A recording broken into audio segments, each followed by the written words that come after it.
we're gonna go ahead and get started. I want to thank, unfortunately, my partner, Dr. Austin, is about halfway through an ETO, taking out an infected cemented stem. So we also have Nick Frisch here. Nick is the vice chair of the Young Arthroplasty Group, and he's practicing at Ascension Hospital in Rochester, Michigan. So we're going to talk about revision total knees. We're going to go through it kind of on a case-based approach. This is a very broad topic, but we're going to kind of pin down some of the most common debates and questions that fellows have about revision total knee. And again, I want to thank Bill Hamilton for setting all this up. I think this is great that we can use a time of crisis to come together and still be able to teach you guys. These are my disclosures. They're not relevant to this talk. So obviously there are several causes of revision total knees. You're seeing them all in your fellowship, hopefully, whether it's loosening, wear, malalignment, instability. Infection is a whole nother talk. We can give an entire week's worth of curriculum just on talking about knee infection, so that's not going to be covered here. Periprosthetic fracture, which we're seeing a lot more often, arthrofibrosis, and extensor mechanism disruption. This is a study out of our institution a couple years ago. Pete Sharkey wrote up causes of revisions back in 2002, and he published when he published that in JOA, and then compared it to a decade later. And what's interesting is, again, the generation before us, they were revising a lot of components, half of them for polyethylene wear.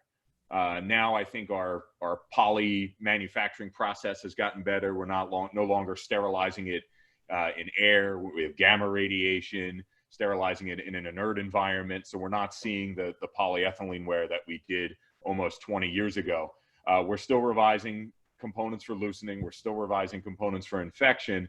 The other thing that you can start to see a tick up here, even though it wasn't significant, is periprosthetic fracture. And I think our generation, or the younger generation of surgeons going forward, is going to be seeing more and more revisions as patients live longer. As we're doing more joint replacements, we're going to be doing more revisions for periprosthetic fracture. So here's the first case. This is a 72-year-old female who presented with knee pain and instability. She's about 13 years out from her primary joint replacement.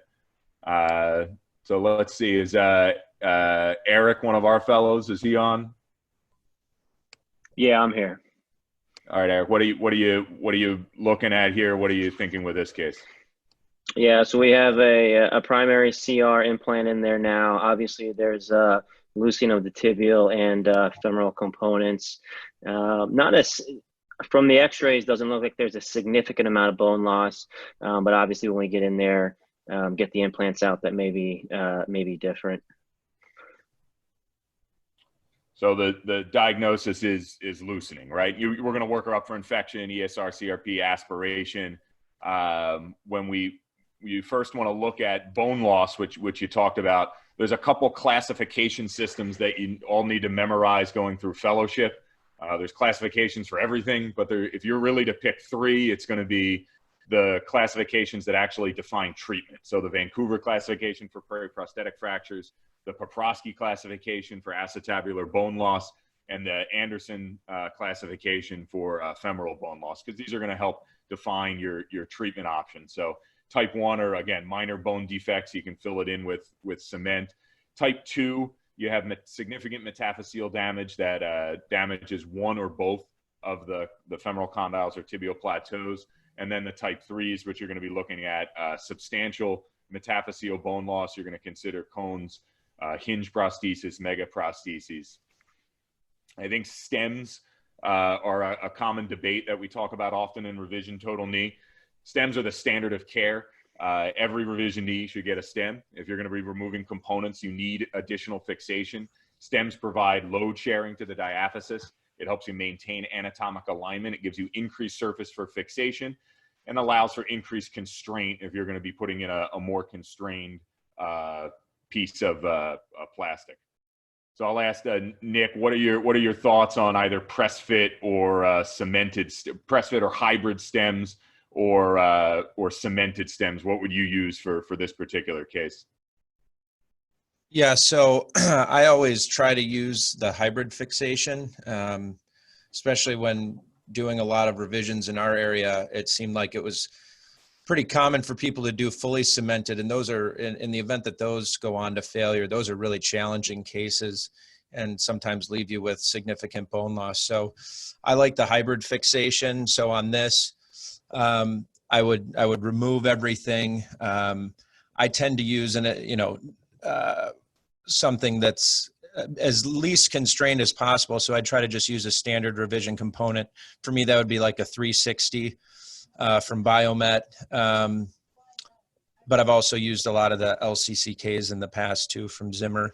And then, talking about the press fit, I try to get a good press fit. It's a little different with each system. So try to stick with the ones that I'm most comfortable with so I don't get any distal fractures, which early on in practice, as I was using different systems, they're all a little different. So you have to be a little careful.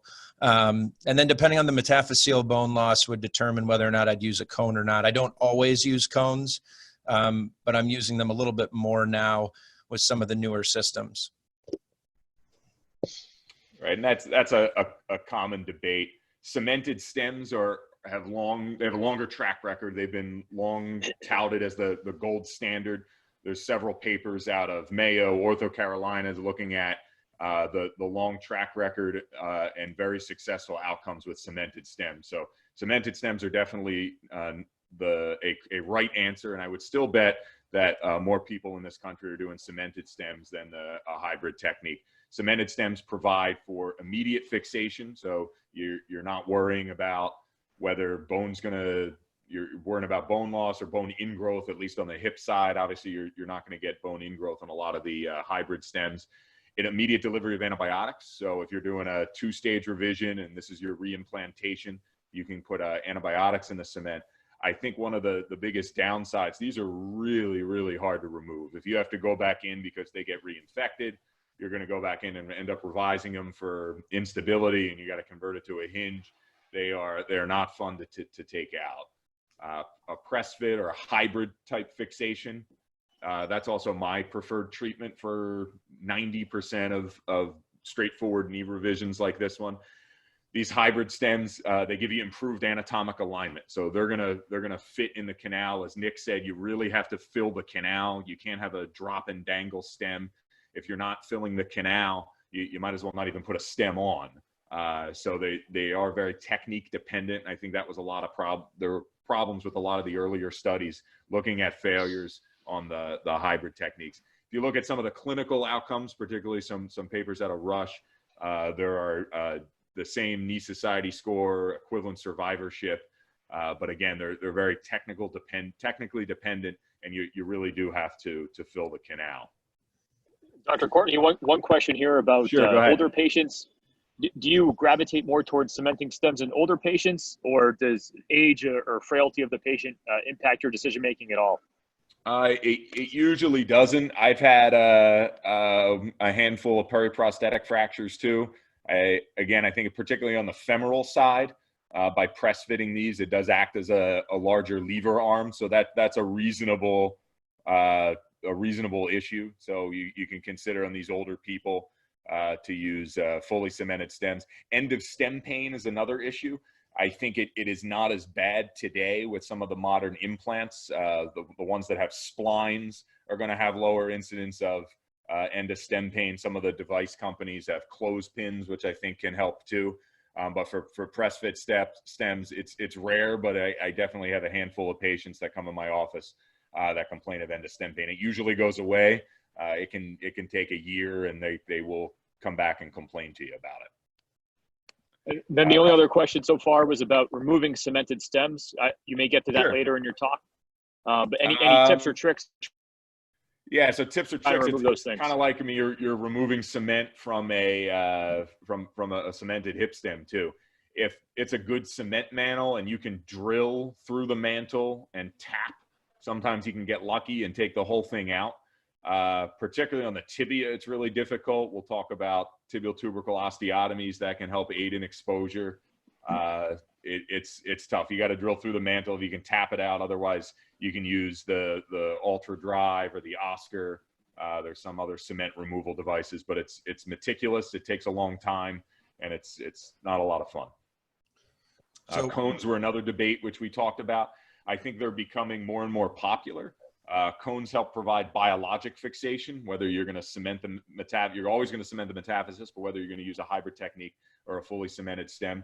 They're going to provide rotational control for your implant and give you some metaphyseal support. Again, a flat surface for your tibial base plate to sit on. I use cones in maybe 90% of my revisions, particularly on the tibial side, rarely on the femur. Nick, what's your percentage? You said you don't use them as much. Well, I try to weigh it out, and you know, to the point earlier about the cemented stems. I mean, those are really challenging cases. I don't know how many. Again, you guys are revising. I've really seen some regional variation where Max and I trained at Rush. Most of those guys did a lot of hybrid fixation, so it seemed like we saw a lot more of that. Here in Michigan, a lot of the guys, to your point earlier, Max, are doing fully cemented, and so I'm getting just a lot of those revisions right now for down the road where some infections, and those are really challenging. I do use that ultrasonic device. I know there's the Oscar, there's a couple other companies out there that make them. I find that helpful on the older patients whose cortices aren't quite as thick, so that you don't end up with fracture. Although I will say there's a high rate of fracture when you're removing all that cement. And if you don't remove it all, you have to be careful, because that can throw you off and you can end up with a tibial perforation in the diaphysis. And then you have to go bypass that with a longer stem and maybe modify weight bearing. So those are challenging cases. When it comes to the cones, I really base it on the bone loss. And again, I'm always thinking about trying to minimize the amount that I actually have to take away. So you do have to burr quite a bit for some of the bigger cones, like the one in the picture right there. On some of the smaller cones, if it's like a small or a medium-sized cone, it's pretty easy to do with just a broach system sometimes. But I usually keep a burr available just if it's getting a little bit bigger, or it's an older patient who's a little more osteoporotic. Right. So, and again, with particularly those Anderson type 3 defects, they're going to be the ones that you should definitely be considering use of a cone. For some of the smaller defects, there was a study out of JOA about 2 years ago that matched people with Anderson classifications, and they did not show a clinical difference or at midterm outcomes with the use of cones. So I do use them on most of my revisions, but just be aware there's few comparative studies actually showing a difference with the use of metaphyseal cones. Hey, Max, which cones are you using? Which system are you using? I'm using, for most of my revisions, I'm using either the Stryker system, which is a ream only system. The Smith and Nephew cones are nice, and the new Zimmer cones they're modeled after those two systems, with the Persona revision system are also nice. Yeah, I was going to say that's the biggest thing that I've seen is as we've used more cones, the newer systems are a lot nicer. So I think my use of cones has gone up significantly since using some of the newer cones, which are nice, especially on the femoral side. Yeah, I agree with that. The femoral cones are tricky, trying to get a big stem in, or you're going to use offset or something. So this is a standard aseptic loosening revision knee for me. Again, you're going to fill the diaphysis as much as you can with a cone. I'll leave the actual implant sit up about 1 centimeter or so, and that's how you know how to appropriately size the stem. And then I agree. This lady had a little bit of instability, so I used a constrained insert. The younger patients, you can try just to get away with just doing a PS insert if the knee's well balanced. So, hey, Kevin Fricka here from Anderson. Make sure you always use the Anderson classification system. It is the only one out there. Yeah, thanks, Kevin. Yes, that was the first slide we went over. We went over that extensively. I said that and the Poprowski classification are really the two systems. No other classification systems work in this setting. So Anderson Clinic classification is the only one to use, right? That's right. So here's a second case. Let's see. Shomek, are you on the line? If I keep picking on my own fellows. Yeah, I'm on the line. Can you hear me? All right. What do you think of this one? This guy has bilateral knee pain and instability, buckling. I see a bilateral constrained implants, bilateral. Probably these are all hybrid type fixations which are used. He has, again, the workup goes back to basics, do blood work, including ESR. Sure, he doesn't have an infection. So what problem, look on the right, what problems do you see with that revision? If you're to critique the technical aspects of this guy's revision. I don't know. I think the extensor mechanism, I'll be concerned about the integrity of that on the right side. Yeah, reasonable. That's intact. What else? Yep. Can we just go in and put a thicker poly in? You think that'll help his instability? No, I think in a case where he's already had a constrained polyethylene, I would be very worried of putting back another constraint. This might be a case for a hinge. If there's already looks like a huge poly there. I don't know what the size would be. Anytime you see these cases, you see these really thick polys, look at where the epicondyles are, and then look at where the joint line is. So this joint line is super elevated. The other thing I'm looking at, we talked about stem diameter size.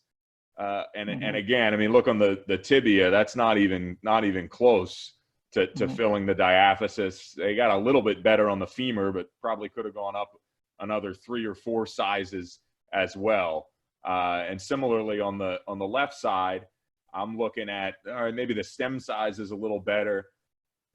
Not a lot of posterior condylar offset. That might be another reason why he's having instability. At least on the right side, it looks like there's adequate posterior condylar offset to give you some more stability and flexion. So the 3 most common mistakes that I see people make in revision total knees, joint line elevation is the most common one. So when I'm starting to put my trials on, I start with 10 millimeter distal augments, and we'll go up to 15s more often than not. So you really need to work on bringing the joint line down. That's probably the most important technical thing.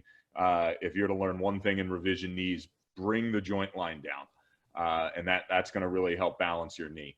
The second most common mistake is flexion instability. So you're looking at that posterior condylar offset. You're looking at the size of your femur. So and if you're worried, if you look in the lateral x-ray, you look at the posterior condylar offset, you can go up a size on the femur. The third thing is patella mount tracking. Again, the components can tend to be internally rotated. So if you look at the picture on the top, I almost always put a posterior lateral augment to help externally rotate the femoral component to help improve patella tracking. Same thing on the tibia. You really have to make sure that tibia is externally rotated. Which a lot of people aren't doing, particularly lower volume surgeons that aren't doing a lot of revisions. Another important thing, I think, is posterior capsular release. People get scared, rightfully so, about cleaning up scar tissue on the back of your knee, but it's really, really, really important because it's going to help you avoid that flexion extension mismatch. And people are like, oh, well, how is the posterior capsular going to affect your flexion gap? Well, think about it. The posterior capsular is going to affect your extension. So if you don't do a posterior capsular release and you put in a 12 millimeter poly and it is nice and stable in extension, then you bring it up into flexion and you have a significant amount of flexion instability.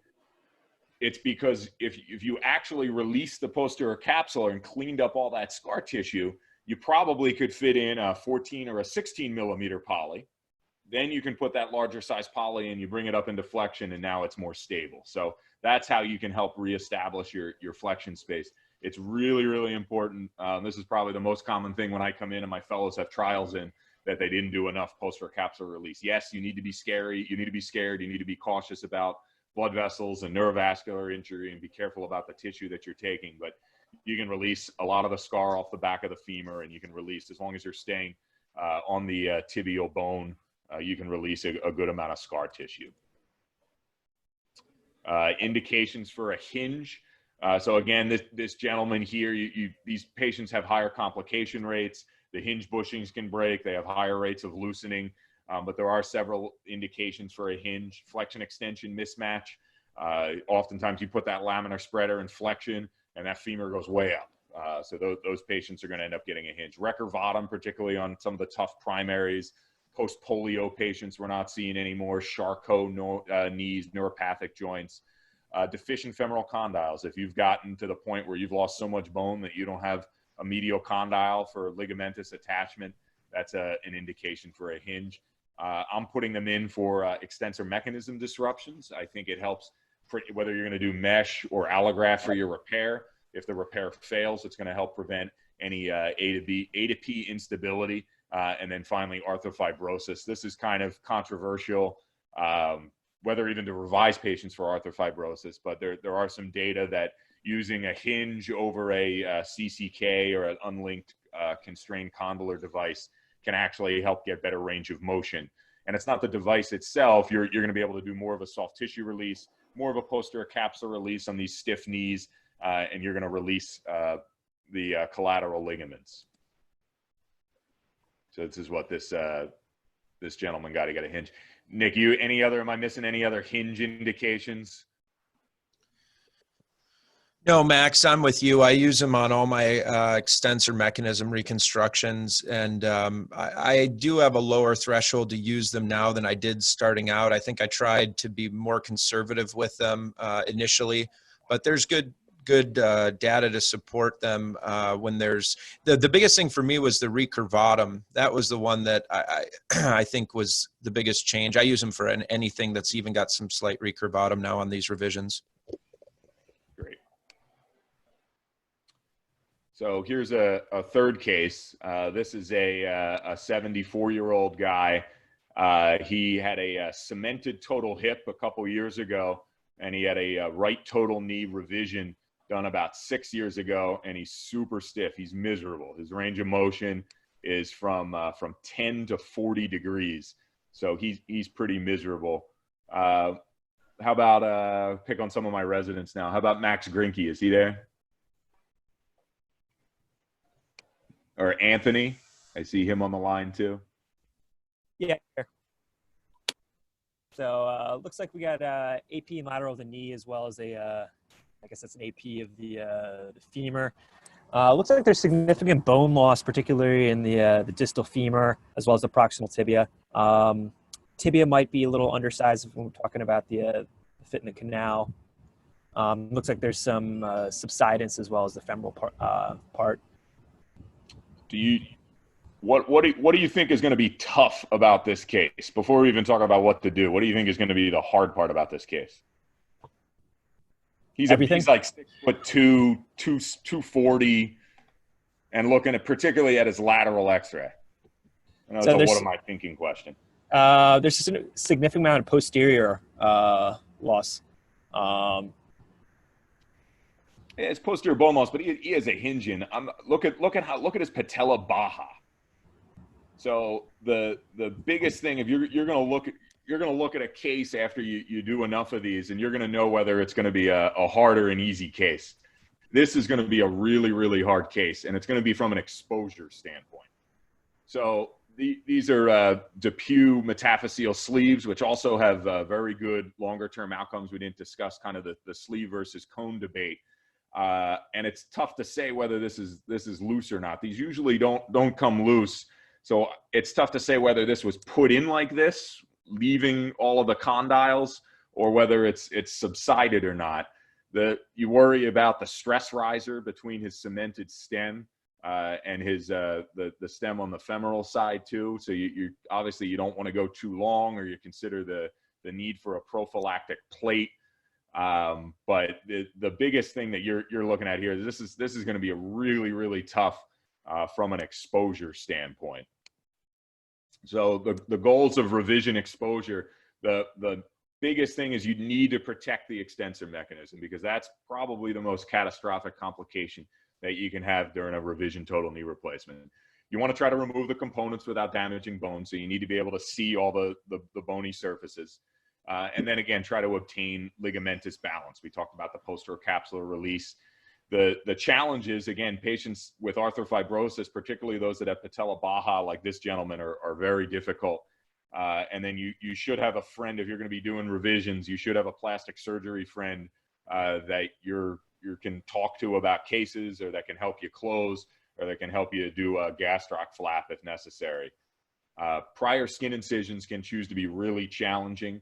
You want to choose, because of the cutaneous blood flow, you want to choose the most lateral incision that works.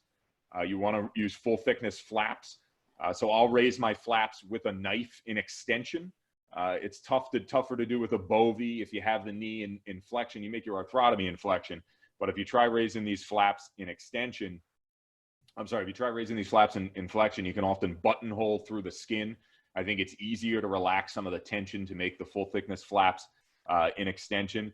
You want to be careful if you do make, if you do make a new incision, that you cross it at a perpendicular line. You want to avoid acute angles less than 60 degrees. And you want to leave wide skin bridges. There's some earlier studies showing that skin bridges less than 6 centimeters, particularly distally down near the tubercle, have higher risk of skin breakdown. So again, you want to bring the knee into extension. You want to clear out all of the scar tissue. You have to do a complete synovectomy to reestablish the gutters. You do a big media release around the back of the tibia. And then if you look at all of the purple marking pen here, all of the tissue underneath the extensor mechanism can go. And that's going to help you sublux the tibia forward. It's going to help you get the components out. It's going to help you, again, be able to see a lot more too. You really need to carefully define where the tendon is and where it's not. You can use rakes, you can use Alice clamps, you can use cokers. And again, anything underneath that purple marking pen, that tissue has to go. It's really tough. Fellows often ask, well, how much do I release? I'm worried about taking the patella tendon off anterolaterally.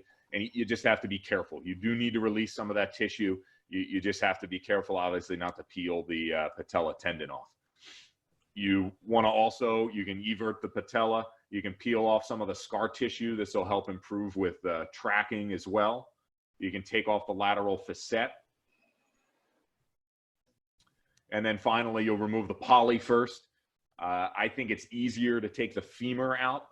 Again, I'll use a reciprocating saw or small osteotomes. You have to make sure you get around the posterolateral side as well. That's often the toughest to get. Otherwise, when you start hitting the component too early, you're going to take off an entire condyle, and then you're really going to struggle, particularly if you're doing this without a hinge available. And then you can take the patella. Most of the time, you do not, for aseptic revisions, you don't need to take the patella off. But obviously, if it's in the setting of an infection, you're going to need to. Dr. Courtney, one quick question on the incisions. If they're older incisions, say 20 years old, are you still concerned about them? Do you have a time cutoff for when you quit being concerned about previous incisions and just make whatever work for you? So around the hip, that's different. I'll cross incisions and make new ones and don't care too much about skin bridges. I still worry if possible, even the 20-year-old skin incisions. Yes, I'm less worried, but especially if it's closer to the tibial tubercle. If I can avoid it, I will try to avoid it.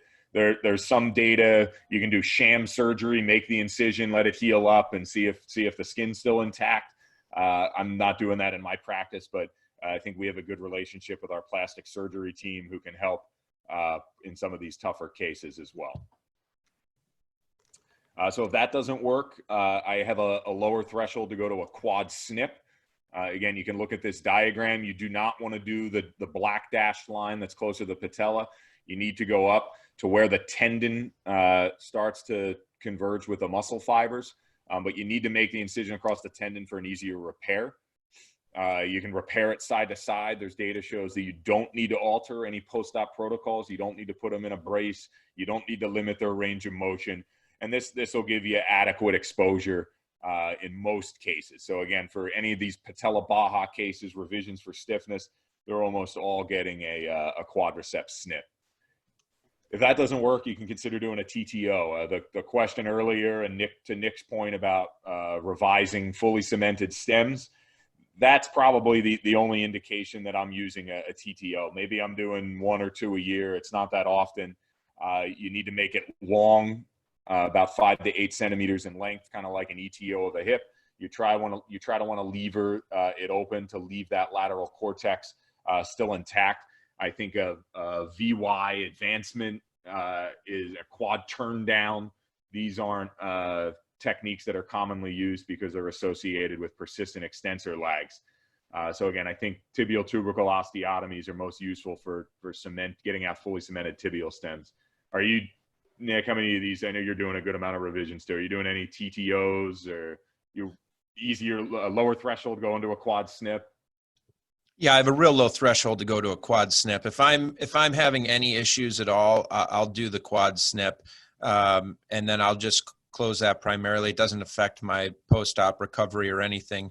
TTOs, maybe 1 or 2 a year, and it's always on the case like you showed the Baja, and they're just scarred down. Oftentimes it's not the first, but maybe the second revision surgery, where you've just got a lot of extensive scar tissue. And partly I use the preoperative exam too to sort of gauge that. So if I've got a really bad Baja and they've got significant stiffness, very minimal motion, especially flexion, that's when I'm sort of preparing for that in advance. And oftentimes I'll mark that out and prep it on my pre-op radiographs.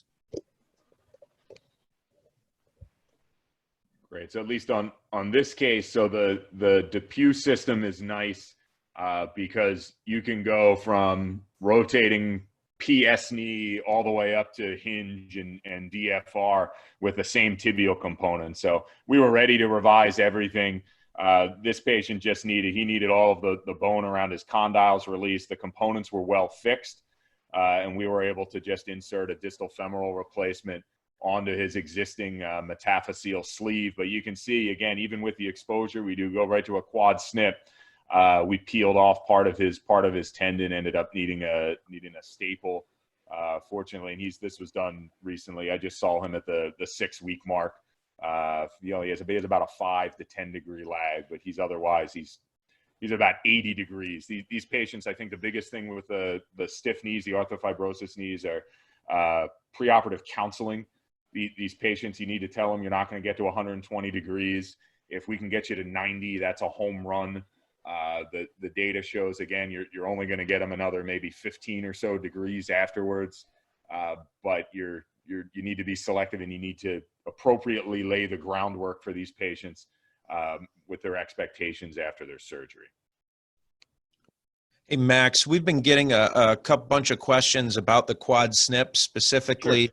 What your technique is for repairing it, what happens if that doesn't give you enough exposure, and if there's any other techniques. Specifically, they were asking about, these banana peel techniques and repairing. Do you want to weigh in on that? Sure. So again, with the quad snip, I usually use where this blue line is on this slide. You need to go proximal enough, again, maybe 6, 7, 8 centimeters up. You still want tendon. You don't want to go all the way up to the muscle, because then you're going to sew muscle to muscle at the end of the case. And that's not going to heal as well. I do it about a 45-degree angle across. I repair it with Ethibond at the end. You maybe can get away with Vicryl, and it's probably okay. But I'll put a couple number 5 Ethibonds, and then I'm using a running barbed suture for most of my arthrotomy. If that doesn't work, then I'll go to the TTO. And again, it's maybe once or twice a year, and it's usually to aid in component removal. What were the other points, or you have anything to add with that too? No, I do the exact same thing. I think the biggest struggle I had early on was realizing how proximal you can go with that medial parapatellar approach. So initially, I think I might have erred on the side of being conservative, and I would do a quad snip a little lower. But you can go up quite a bit further than you do in a lot of your standard cases, and that sometimes can prevent even needing it to begin with. But I close it the same way with an Ethibond and then a running barb suture. And if you don't have enough exposure, you start to see that patellar tendon starting to avulse, then that's when I would go to the TTO. The only other question, Dr. Courtney, was about the banana peel. Dr. Hamilton weighed in on the chat box as well. Any experience with the banana peel, or when you would go to that versus a full TTO? Yeah, again, and that's probably what happened with, we'll go back to this case too. We start peeling the medial third of the tendon off of the tibial tubercle. There's some data that shows that you don't need additional fixation. You can sew it end to end as long as you get the arthrotomy closed, and you don't need to limit their postoperative rehab as well. So I will start to take a little bit of the tendon. You take the bovie around particularly when doing this part of the exposure here, you can start peeling a little bit of the tendon off in order to help your exposure.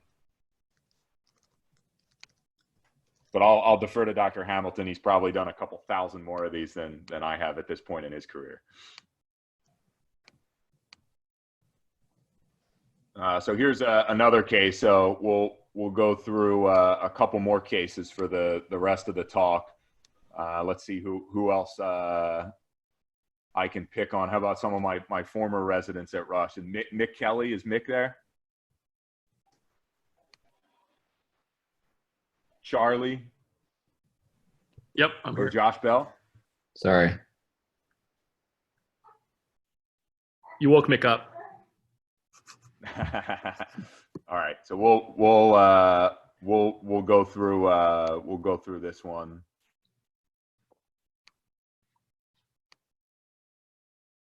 How about Eric here? Why don't you take this one?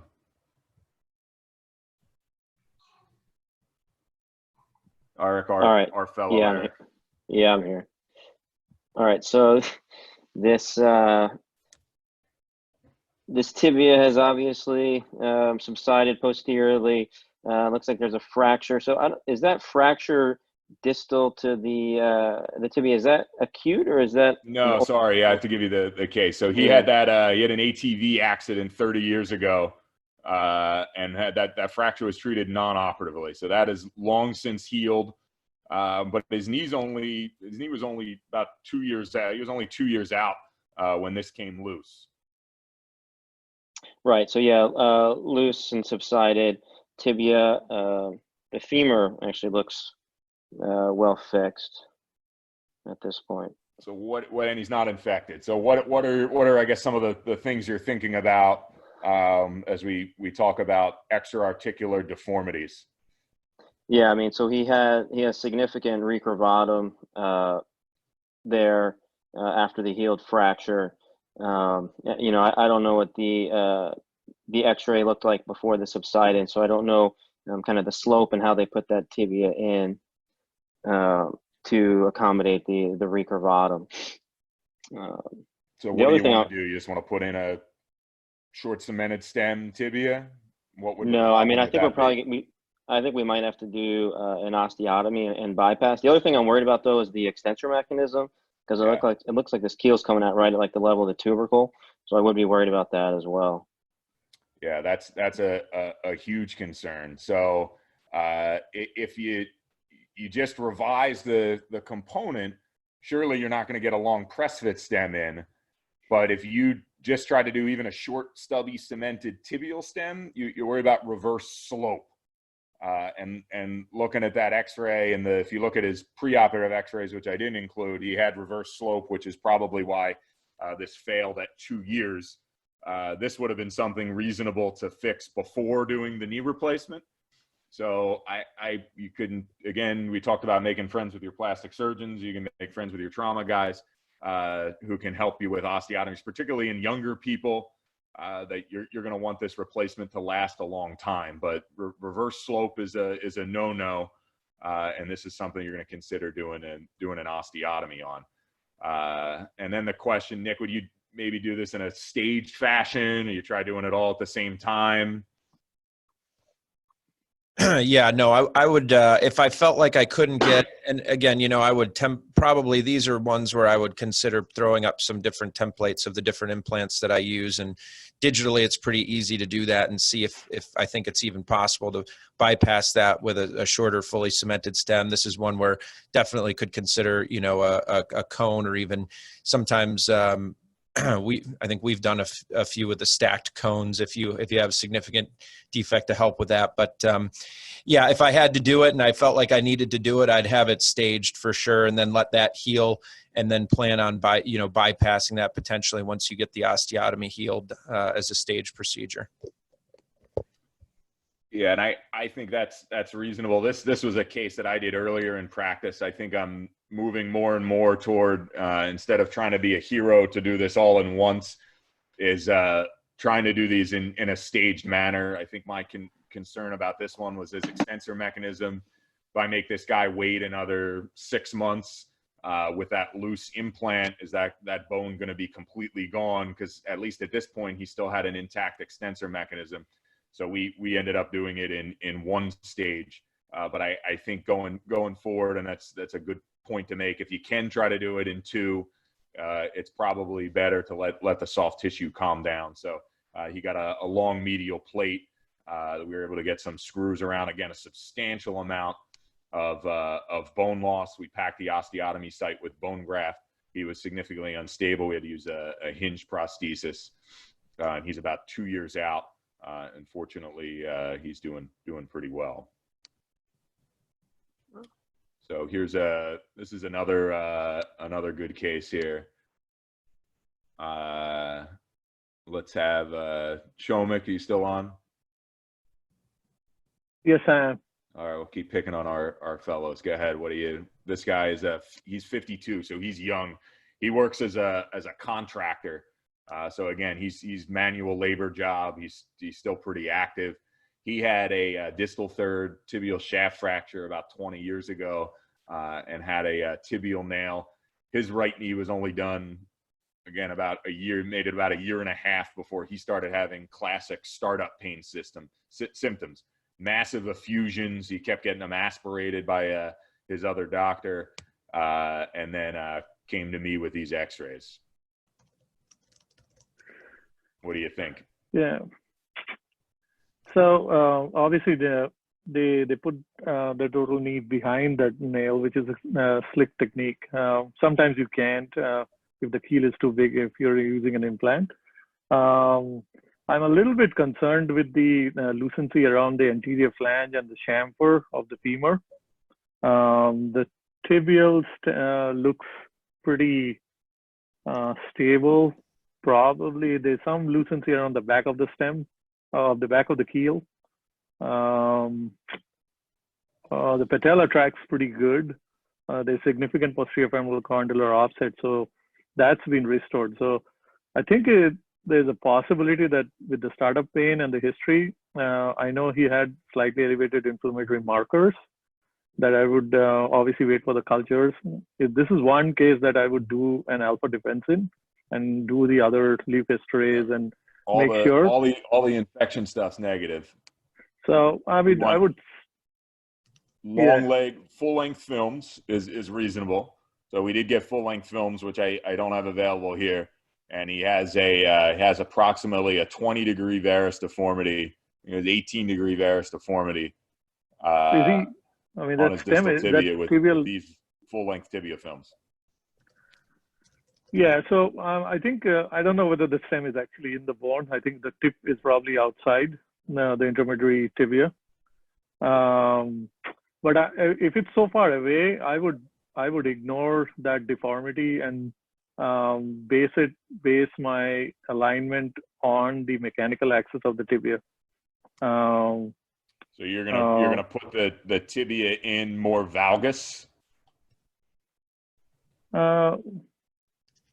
I mean, I will base it based on the mechanical axis and use an extramedullary guide when I'm doing it, and make sure that it is aligned in the center of the knee and the center of the ankle. I'll have to template it out and see if it's actually in valgus or not.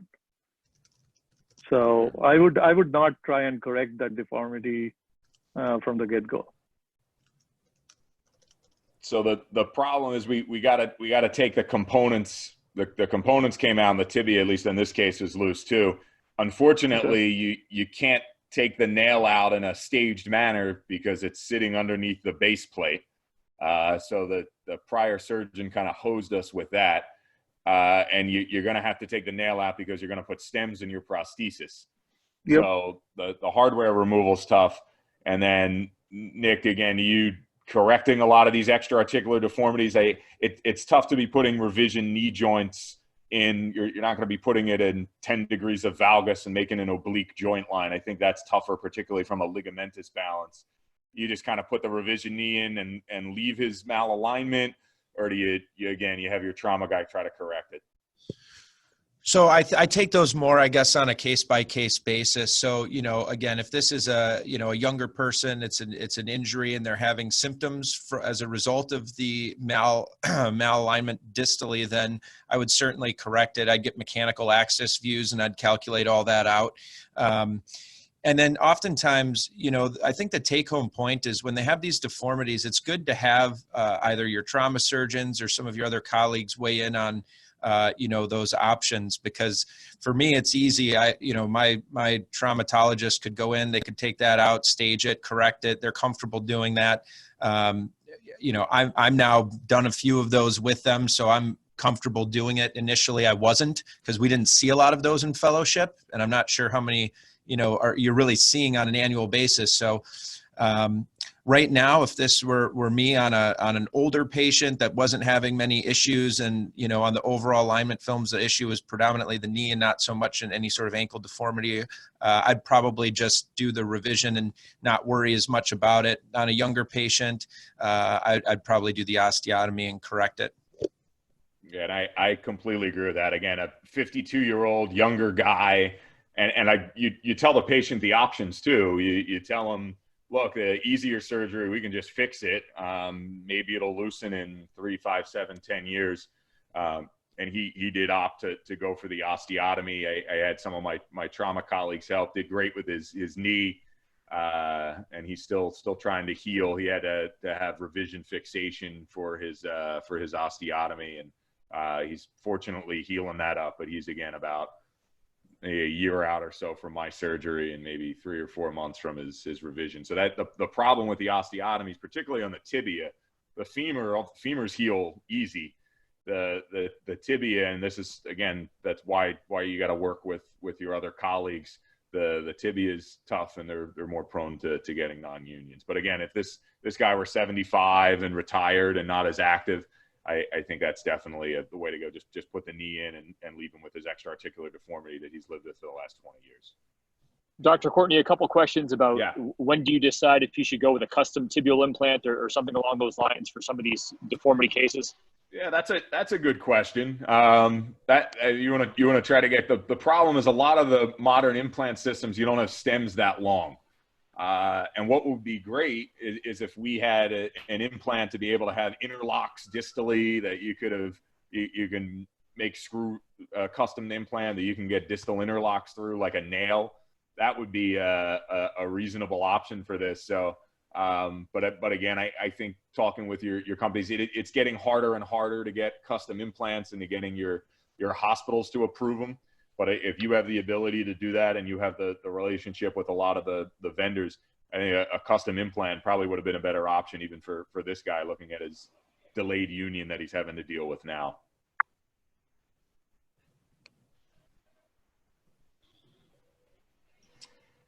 So this gentleman, he's a 56-year-old, again, another younger guy. He had a 2-stage revision for infection about 10 years ago.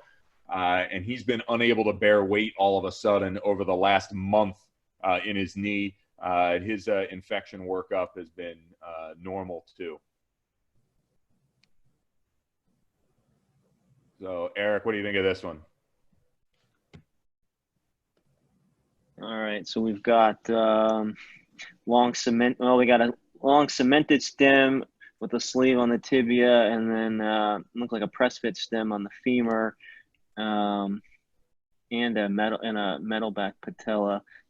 I'm looking, it looks like the tibia is loose. I think it's kind of hard to see these x-rays. But it looks like the tibia might be loose. Significant patella baja. I don't see a whole lot on the femur. Look at the lateral. You see the post from where the constraint is, but what do you see right underneath the patella that's unique to this particular company's femoral revision system? Oh, is that the what locks the femoral component into the sleeve? Yeah, that's the locking bolt. That's and you can see that the attachment, there's a radiolucent line where the femur is supposed to attach to the metaphyseal sleeve. So this has happened a couple times. We did a small case series with HSS that we wrote up. You get in there and it's all this black metallosis, adverse local tissue reaction looking tissue that you usually see on the hip side when you have issues with corrosion. And you can see on the bottom picture there, all the way on the left, that locking bolt that screws in to unitize the femur with the metaphyseal sleeve is broken. So I think the problem with some of these cases at longer term follow-up, the components were all well fixed. So you get great fixation in the metaphysis. Those components and that sleeve was not going anywhere. But you get some stress shielding because you're just relying on some cement to provide the metaphyseal fixation, and it's not one particular implant. And over time, you can get some like cantilever bending type forces similar to a hip stem breaking that can cause some failures at that modular junction there. So we decided we wanted to bring down his joint line.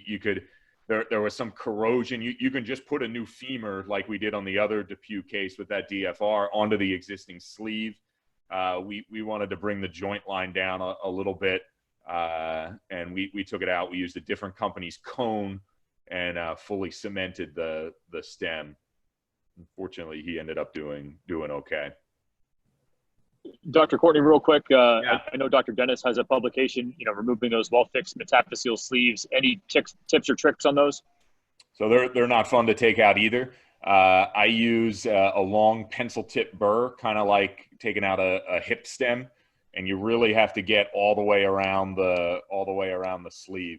You have to take the pencil tip burr and all four parts and to get it out. Oftentimes, if the adapter's not broken, right, this femur came right off, you can get the femur to disengage. It's a Morse taper. You can get the femur to disengage just so you're looking right at that stem to take it out. And again, the tibia is even harder. You can get a little tuning fork device or get something underneath the tibia to try to get the base plate to disengage from the sleeve just so you can go around it. But I think the long pencil tip burr works best, and they have an extraction tool, a threaded inserter that you can hit the sleeve out with. But no, they're not fun to take out either.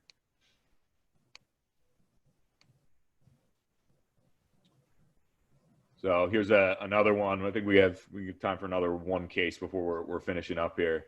How about this one, Chad? You can do this one. This lady's 75. She has a 60. She's still pretty active. She has thigh pain and a 60-degree extensor lag. So she had a pretty complex history. She had a right total knee done 10 years ago, had it revised for a periprosthetic fracture to a DFR. She's had 2 attempts at a direct quadriceps tendon repair that she had after falling.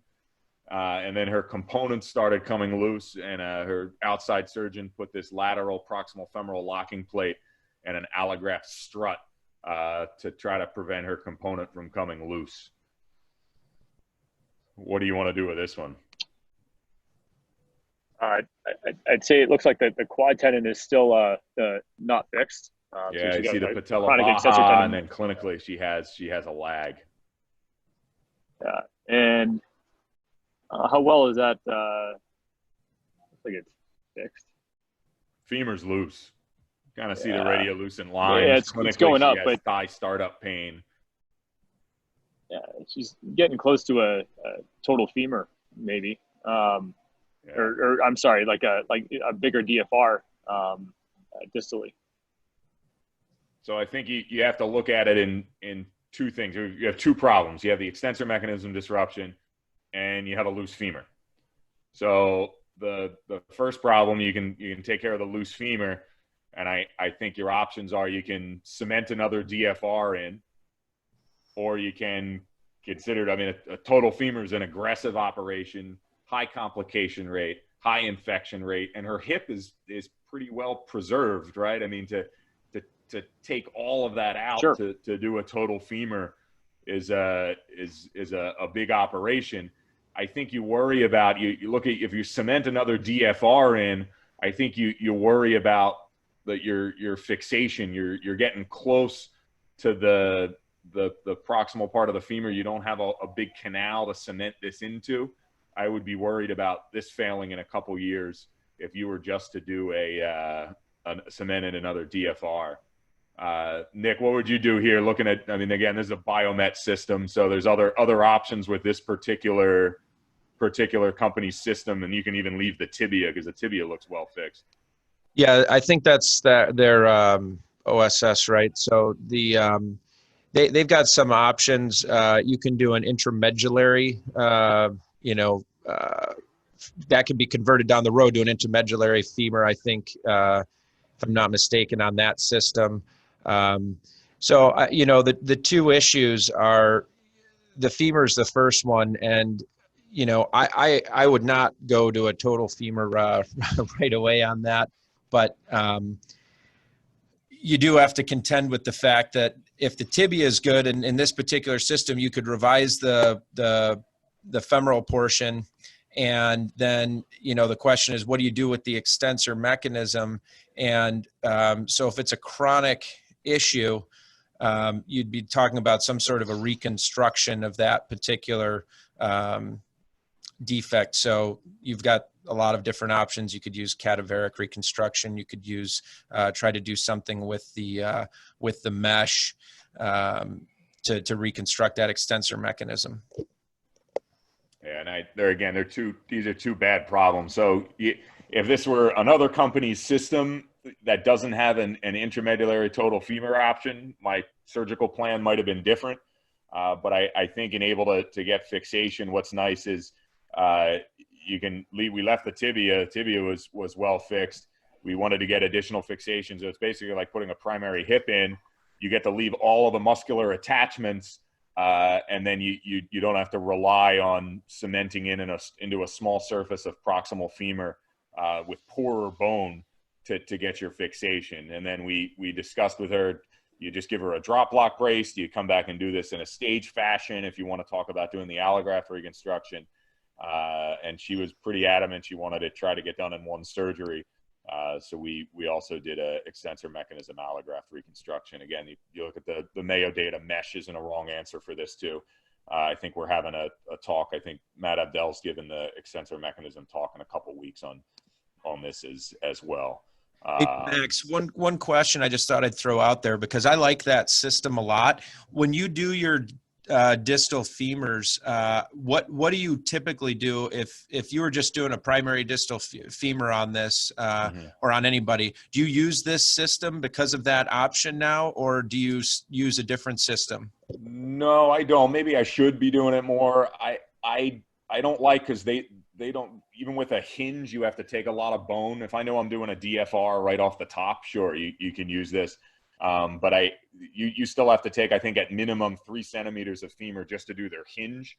So I'm using other companies' hinges. The Link hinge is a good track record. The Stryker hinge is a good track record. But this prosthesis obviously works well, and kind of knowing some of the ins and outs of the different companies is helpful too. Yeah, I think this is a really nice option, and I've had to use it a few times, but their other distal femoral replacement from Zimmer Biomet doesn't have an intramedullary option. So, it's important to know which ones you're using. And if you think that's something that down the road you may need, it's a good option. All right. So I think we're getting to 11 o'clock here. We'll save some of these cases for later. Do you guys have any questions? Any other last second things that we can answer?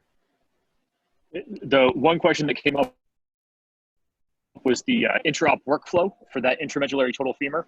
Describe to us kind of the process you went through to make that happen. So you're, as opposed to doing a full total femur where you're obviously filleting open the whole leg through a lateral incision, or maybe curving it over and turning it into an anterior incision. Usually you'll do it through 2 separate incisions. So I'm doing a posterior approach. I guess you can theoretically, you can do the hip side from whatever approach you want. If you want to do a DA, you can probably do that as well. You have to do the knee first. So I position them on a bean bag because it's easier to position. Whatever you're going to do at supine, that's probably even easier for you to do. You have to, whatever you do for the knee, you prep the DFR. It has a rod that goes all the way up to the hip.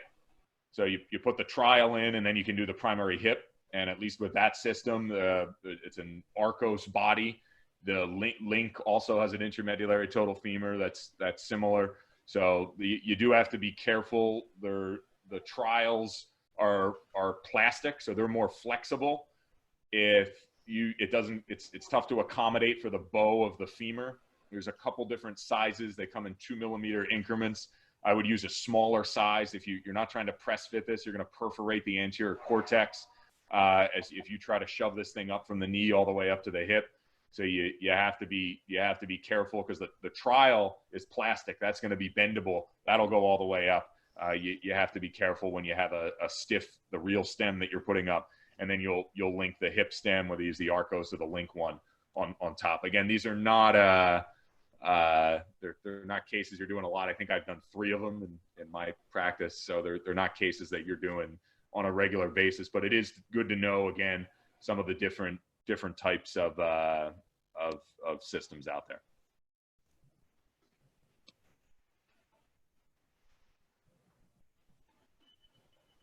All right. So thank you guys so much for having. Thanks to Bill Hamilton again for putting this together. This is great. Look forward to seeing you guys the rest of the month. Everybody stay healthy and stay safe.